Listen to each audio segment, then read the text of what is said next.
Over an hour, in fact, just under an hour, let me tell you, 59 minutes. Tim Peake will arrive back on Earth. He's been in orbit for 6 months. It's a long time to be away from your family, isn't it? A long time to be experiencing microgravity, but that's what he's done. The Soyuz capsule that he's in is carrying him and 2 crewmates. It undocked just before 7 o'clock this morning. There it is, creeping away at, would you believe, 4 inches a second.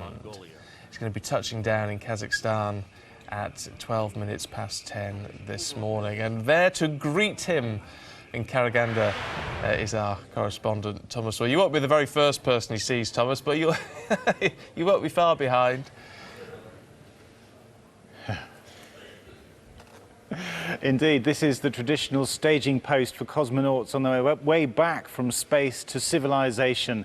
So here he will be greeted with salt and indeed bread to represent hospitality and friendship in a Kazakhstan ceremony, and then he will be on his way home. But right now, in 6 minutes' time, he will begin the most critical maneuver of his journey home. This is the deorbit burn, which lasts 4 minutes 37 seconds precisely to slow him from 17,500 miles an hour down to around 2,700. That's slow enough to drop him out of orbit. Get that wrong, he could skim the surface of the atmosphere and bounce off into space, or he could plunge like a stone. So it is a critical maneuver, and then it is a hairy ride back down to the planet's surface. He'll reach as much as 5G, weighing 5 times what he would down here on Earth. And bear in mind, he's weighed nothing for the last 6 months, so it's tough on his body.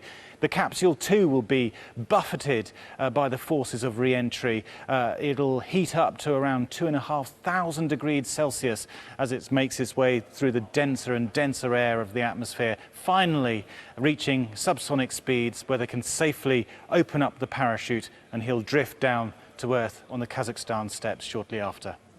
OK, Thomas, thank you. I have to say, Thomas, I wish I was there with you. I really, really do. You're a lucky man. Gets all the best jobs as our Thomas, you know.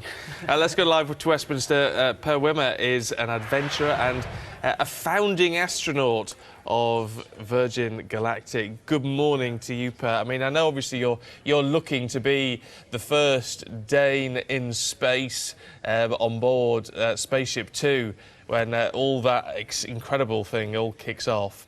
You must have looked at Tim Peake and what he's done and be itching with excitement to get up there.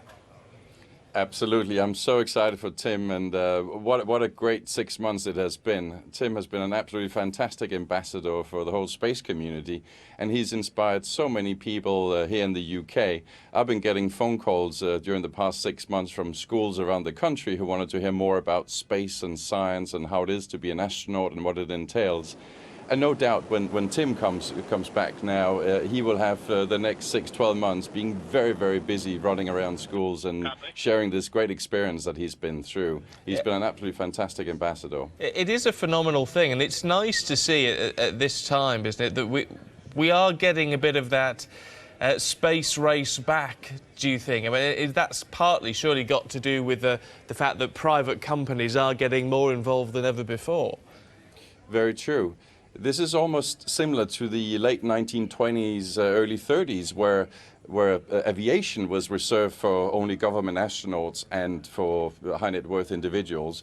We're now at a new dawn of space, where suddenly space is opening up to private individuals such as myself to go. And that is very, very exciting. It's almost like democratizing space. So from going from the Apollo astronauts and that sort of very elite group of people, and such as Tim, to suddenly opening up to a much broader audience, I think is absolutely fantastic. We all, I mean, well, not all of us, most of us, I suspect, dream of getting into space at some point. I would certainly love to do it. I would love to do it. But that elite group that have been into orbit now, and they're so incredibly fit and mentally fit to endure what you have to go through. Are the rest of us ready for it, do you think? I think so. I mean, there are certain basic medical training exercises you have to go through. It is not, and it will never be, just jumping on a 747 flying from London to New York. It is going to space is a serious thing, but it will become a lot more accessible to a lot more people who shares this vision and want to get out there. And I think for humankind, this is a great vision, opening up space. Think about it, forever and ever, we have traveled in almost 2 dimensions. Less than 600 people has ever been into space. We got to change that, and I think within the first 1 or 2 years of operations on this space line I'm flying on with Galactic, it would be there'll be more than 600 people going up. So this is going to change dramatically. There's a revolution coming to space soon. I mean, it is interesting. I'm obviously SpaceX with a lot of the putting a lot of things into orbit and doing that side of things, and then obviously Virgin Galactic being the one that we look at for passenger flights, if you like. Once this all kicks off, once it gets underway, are we going to see this become much more common and, prices drop as a result? Yes, for sure. I think in the beginning there'll be a fairly decent interval between each space launch, because you still want to make sure it all works and take all the data in and that sort of thing. But over time, I would say after the first year of operation, you'll see a lot higher frequency of the rockets going up and down. And you'll see a number of providers coming into the space, and as a result of that, within your other private business, prices drop, service level goes up, etc. So there'll be a lot more imagination needed for what you can do in space, because this thing has got legs. When you put private enterprise involved, competition kicks in and that sort of thing. So it's going to be very exciting. Do me a favour, Per, save me a ticket, would you? Absolutely, with pleasure. I hope you'll join us.